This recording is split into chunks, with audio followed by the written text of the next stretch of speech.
স্বপ্না বিশ্বাস পরিবার। আমি যখন জন্মাই তখন শুধু মাকে চিনি, তারপর আস্তে আস্তে পরিবারের সবাইকে চিনি, তারপর পরিবারের মধ্যে আমি বড় হই।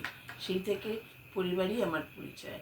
পরিবারের পরিবারের যদি কেউ বিখ্যাত হয় তখন প্রশ্ন আসে এটা কোন পরিবারের ছেলে, তার পিতামাতা কে ছিলেন।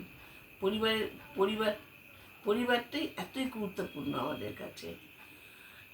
কোনো আমরা আমরা বিবাহের সময় যখন আমরা কন্যা নির্বাচন করি তখন আগে আমরা পরিবার দেখি, তারপর কন্যা প্রাধান্য পায়।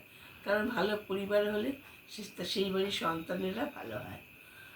যে পরিবারকে অবহেলা করে সে পরিবারে সে সুখী হতে পারে না। এটা যার পরিবার নেই সেই পরিবার না থাকার মর্মটা বোঝে। কোনো খেলোয়াড় যে আন্তর্জাতিক খেলাতে পুরস্কার পায় তখন তার পেছনে দেশের পতাকা থাকে, তখন তার পরিচয় পরিবার নয়, তার দেশ। এবং সেই দেশের নাম শুনলে তার সম্বন্ধে একটা ধারণা জন্মায়। পরিবার এতটাই গুরুত্বপূর্ণ।